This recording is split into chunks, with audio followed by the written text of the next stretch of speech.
These Kenyans, this country called Kenya,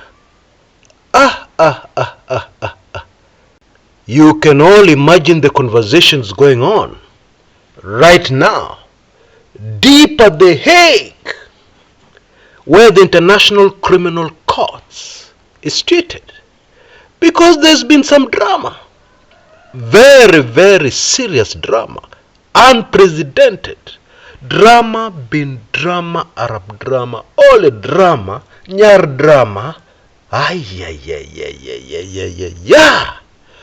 Let's start the story at the beginning. Based on the verified facts that we now have, Karim Khan, the chief prosecutor at the ICC, decided to visit Kenya on a private visit. Now, the procedure worldwide is that if you go on a private visit, somebody in that country has invited you. And indeed, in immigration procedure, in many countries, you will have to produce the letter of invitation or something in writing from the person who has invited you. And so that is the first mystery here. Who invited Karim Khan to Kenya? Because I have reason to believe it was not Mount Kenya University. Neither was it somebody at Mount Kenya University. And so because it is a private visit, he flies into the country, clears immigration, clears customs, enters Kenya. Now I have a nagging feeling that whoever invited Bwana Khan was sure nobody would recognize him. After all, he looks like very many people who also live here in Kenya, doesn't he? He can even pass off for being a Kenyan. And therefore, even if it was me, I'd have been confident that Karim Khan coming to the country would not attract any attention. He would come, finish his private mission, and leave. And nobody would ever know that the man was here. But something went terribly wrong. And today, there is a serious mess that could have repercussions and consequences very far away from Kenya, at The Hague, and indeed in other parts of the globe, in countries that are signatories to the Rome Statute, the one that established the ICC. I'll come back to that in a minute. Somebody discovered, hala, suyu ni yule mtu wa ICC? Suyu ni Karim Khan? Hapana, ni yeye. Huyu ni Karim Khan. Somebody discovered, and it started as whispers, rumors. Somebody shot me an email very early on. Please investigate. Karim Khan may be in the country. And somebody somewhere panicked big time. Yeah, most probably the person who invited Bwana Khan to Kenya. Yeah, I think for a meeting. And in their haste, they didn't think through their damage control plan. Okay? And so somebody came up with the idea. He has come into the country to receive a honorary degree at the Mount Kenya University. Now, there is something very wrong with that narrative. And let me tell you what it is. Nyinyi wa Kenya mko na jina mbaya sana huko ICC. Mbaya sana. Now, of course, younger Kenyans may not know this, but the Kenyan cases at the ICC, yeah, made history. In fact, in the words of former chief prosecutor Fatwa Bensouda, yeah, Gambian, witnesses were murdered, witnesses disappeared, witnesses were made to change statements, witnesses were compromised. We even had people charged with interfering with witnesses.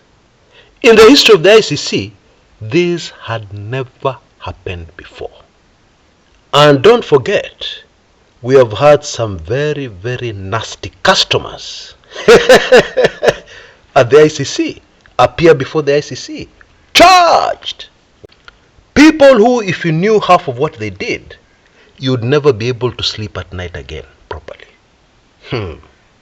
So imagine this scene at Karim Khan's office at The Hague. Somebody comes in and says, oh, where is that one from? Oh, that one is from Kenya. Huh? Are you sure? Kenya? You know, that's how they call our country. Most Mzungus. Are you talking about that country? The nightmare case that was here the other day? There would be no honor in a degree from the country called Kenya. For the simple reason that after that drama, it would not make sense to associate the word justice with the country called Kenya. At the ICC, you cannot use those words in the same sentence. No.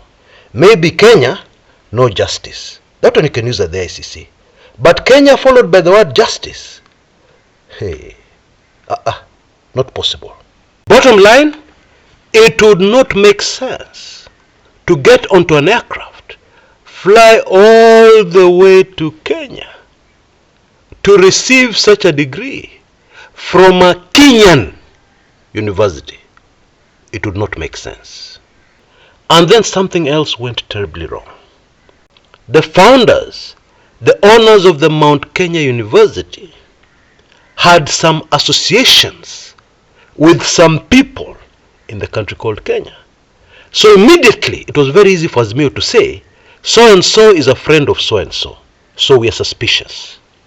With the benefit of hindsight, it would have been much safer to say, Bwana Khan has been under so much pressure at The Hague, he decided to take a holiday at the Masai Mara, which is in East Africa. Don't mention Kenya. Next to Tanzania, not very far from Uganda. Don't mention the word Kenya. At the ICC, don't. And so, kikaumana kuumana. It started off with a tweet by Martha Karua. And I suspect they also communicated with the ICC. Hey, your man is here. And you guys are looking at a case in our country. And your man is a former advocate representing an interested party in the case you have forwarded, etc., etc. Now you know, many of us who have never crossed beyond the borders of Kenya may assume that the rest of the world is like Kenya. Corruption is normal. People don't care so much about their reputation. What they care about is money. Kenyans worship money. Money is the idol. Yeah, and of course, Almighty God tells us very clearly in His Word, you shall have no other gods. Okay? Anyway, Kenya is also the same country where the judiciary has lost the faith of Kenyans. But who cares? So what? Kwani iko nini? Sisi ni judiciary. Kwani iko nini? And it was a very little faith which had been gained with the splendid work of a man called Chief Justice David Maraga. Okay? Because throughout our history, the judiciary, that's all I can say. Yeah? But the ICC is not the Kenya Supreme Court. The ICC is not the Kenyan judiciary. The result of this development was panic at the ICC. Why? Because of the reputation and the name of the ICC. You know, the good book says, a good name, your reputation is better than riches. It says that, and that must be the truth. Let me just give you a quick example. So these two young men go for an interview somewhere in this world where people are a bit familiar with Kenya. And one of them introduces themselves as the grandson of a former cabinet minister in Kenya called Nicholas Kipiator Biwott. And then the other one introduces themselves as a grandson of another former cabinet minister in the country called Kenya, whose name was Thomas Joseph Odhiambo Mboya. Tom Mboya. What do you think the reaction is going to be to those two individuals? Their grandfathers are long dead, but the name, Kenyans, the sooner we learn this, the better. Because you claim you love your children, you claim you love your grandchildren, but one day when you're long gone and your grandchildren go somewhere and somebody discovers they're related to you, no, we don't want anything to do with this guy, and the man has done nothing. A good name is better than riches and gold. My apologies for getting carried away. So simu zikapigwa, wakubwa wakapiga simu, kumedhoka, and the result is the total mess involving the ICC that has unfolded. Indeed, I can tell you for free that things will not be the same again for Chief Prosecutor Karim Khan at the ICC. They cannot be. A quick visit in and out that went terribly, terribly wrong. We are now told, very late in the day, that the Chief Prosecutor of the ICC has recused himself, amejitoa, from the Kenyan cases. Now that is very interesting. That tells us immediately that indeed at the ICC now as we speak, there are Kenyan cases. Hey. But of course we know what those cases may be about. If you live in Kenya, if you know what has been going on in Kenya, you have a pretty good idea. Now of course I'm aware that we don't all have legal training. Many of us have no idea. Legal manenos, we have no idea. So let me keep this very simple. Because there are some people in our country, the next question they'll ask is, the cases are about who? Are they about Raila or are they about Ruto? So for avoidance of doubt about who it is about, let me tell you a story that you're very familiar with. You lose your temper, which you shouldn't, and you assault a neighbor, and then you hear rumors is going to the cops. So what do? This is what Kenyans do every day. What do? You scratch yourself very badly so that you're bleeding, and then you rush to save yourself from what you did by getting a P3. Okay? Of course the whole idea is to confuse the cops. Huyo akikushtaki, hata mimi nimemshtaki. Very simple, and unfortunately it works most of the time. Now what is happening here is that somebody is trying to use the same strategy at the ICC. What people do here in Kenya with their cops, somebody is trying to do it at the ICC. Because sincerely, calling for maandamano is not a crime against humanity, is it?